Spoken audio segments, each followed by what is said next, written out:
All right, today we're going to be looking at L'Hopital's rule. It kind of tells you that we've studied limits, but we haven't gone over all of the problems that arise in practice. So one of the things that we're going to be looking at is when we take a limit, sometimes when you evaluate it, when we do direct substitution, you get something indeterminate. So for example, this problem that we're seeing, when we take the limit as x goes to 0, you plug in 0 for x in both cases, we get 0 over 0, which has no meaning, but we're telling you that the answer is 1. And so how do we come up with that? Well, we do L'Hopital's rule.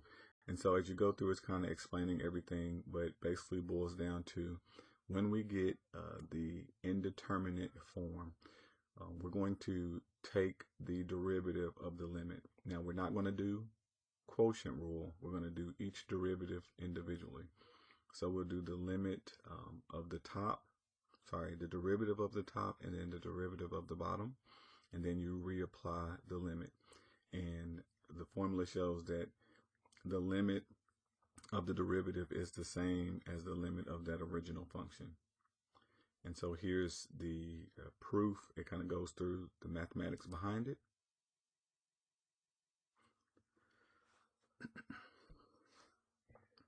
And then it talks about some of the geometry behind it, um, which all of this is good reading. So just encourage you to kind of go through it, look at the images, get a better understanding of what's going on. Here's some example problems. Again, they're showing you if you plug in 1, you'll get 0. Plug in 1, you'll get 0. So you get this 0 over 0. Same for both. When you plug in 0, you'll get 0 over 0. And they're just showing you direct substitution, how you get it, and then take the derivative, and then you reapply the limit after you take the derivative, and then you'll be able to solve it. So that works in some cases. Again, repeat it, just different examples, transcendental functions.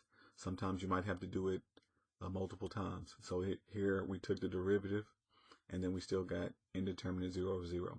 So they did it again, take a second derivative. So sometimes you might have to take multiple derivatives, first, second, third, just depending on what, but you'll go until you can't go anymore.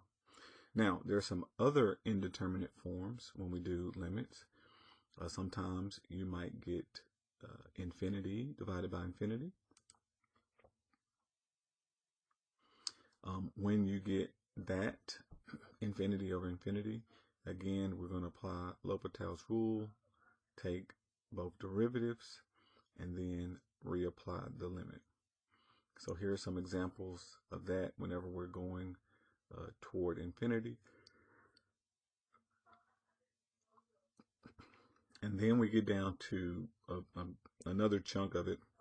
We have some other related indeterminate forms, which we're going to have to rewrite them. So again, go through and read all this, very detailed.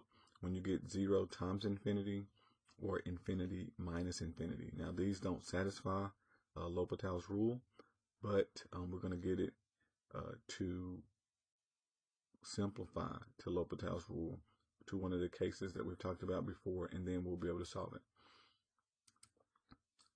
And so these are some examples that show you when you have 0 times infinity. They rewrite the problem so that it gets into one that either 0 divided by 0 or infinity over infinity. And then once you get it in that form, you can apply L'Hopital's rule. This example is showing you when you have a limit and you have infinity minus infinity, they go through a process using some algebra and manipulation to get it into a form that it is either 0 over 0 or infinity over infinity. They use a change of variable sometimes whenever they have to take that new limit. And eventually they'll start taking the derivatives, apply L'Hopital's rule, and then we can evaluate it. So there are also a few more forms. You have 1 to the power of infinity, 0 to the power 0, and infinity to the power 0. All of those cases are also discussed in detail and written below, which we will see some of those in our homework examples shortly. But this kind of gives you guidance and sets you up to be able to solve it and understand it a little bit better.